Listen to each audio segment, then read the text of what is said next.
This is Radio Republic.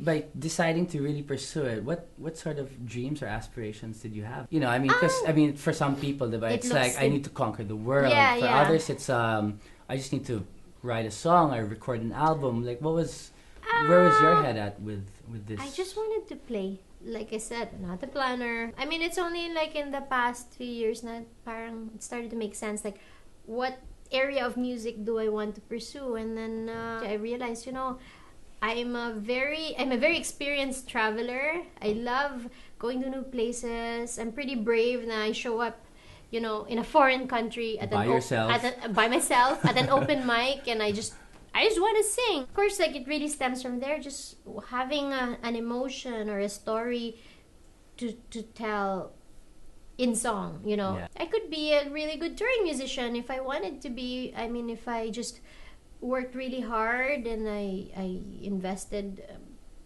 X number of years into my life. I mean, I could have opportunities, and I even announced this at a recent gig, really embarrassing, in Craft.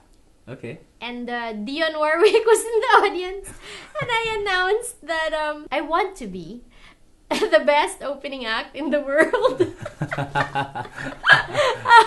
No, and there's a rationale behind it, because I noticed opening acts play only 3-4 songs. That's right.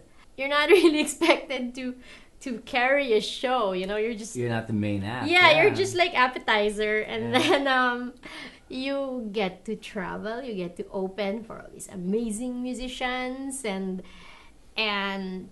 it's like, wow, I want to be that person. I want to be a really amazing opening act and be like, wave the Philippine flag. I'm the opening act for the Philippines, and I'm really good at it.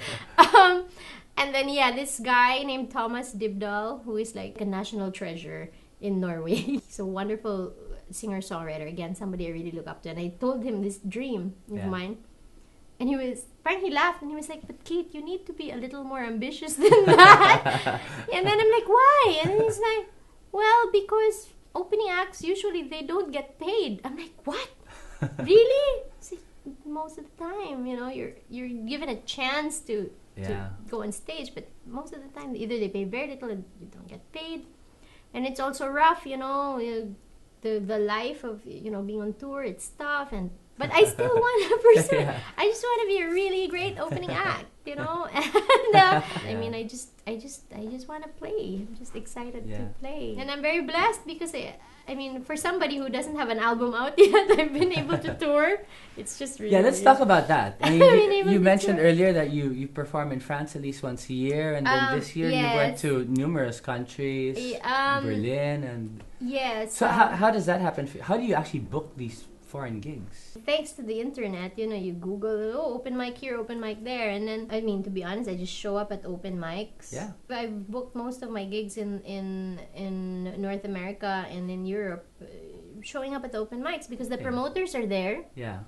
And then they're like, oh, if they like you, and they're like, oh, okay, and I'll be like, well, I'm in America during this time, and then they'll give me a break, and then after that, it's like they decide that they like you, and they're like, next time you're on the continent, you know, let us know, and then we'll gladly, you know, like have you. Have they flown you in for these shows? The Europe thing recently, I was flown in. Okay. For Fête de la Musique in Paris, and this year was like just amazing. I mean, I got to play 2 shows in Fête de la Musique here. Yeah. In Manila, I played the jazz stage, and then I got to play with Up Dharma Down. Yeah. Oh my gosh. On the main stage. Oh my gosh. That was so surreal. I think I kind of lost a lot of my composure because I was just really excited. And then right after that, I left for France, and I played at Fête there. And then I also had a little show, my own show.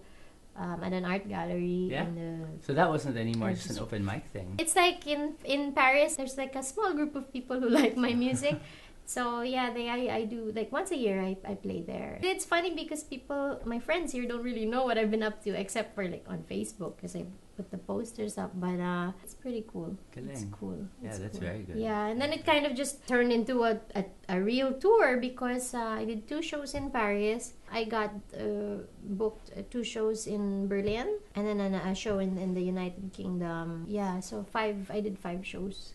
Cool. The tour. Yeah, it's really something, although I have to admit it was tough. I mean, it's not like here in the Philippines, we have other friends and like people helping us, people driving you to gigs. Well, in Paris, yeah, I have wonderful friends who are very supportive and they help me out. But like in Berlin, there was one particular gig when like none of my friends were available and I ended up having to carry this keyboard that I borrowed from my wonderful friend Siri. I mean, I'm a very small person and I was carrying this big keyboard and then I had to go on the train.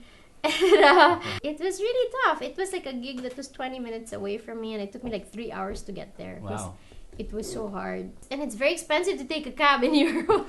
And you're like, wow, okay, if I take a cab, then I guess I won't eat for how many days? Yeah, it was just one of those moments and when you're like thinking, is this really what I want to do with my life?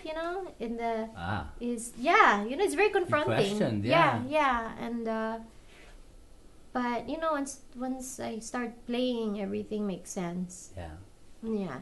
It's really crazy, right? I know it when I tell people about my album. Sometimes I worry maybe they don't believe me. So your credits have like an all-star cast of the who's who.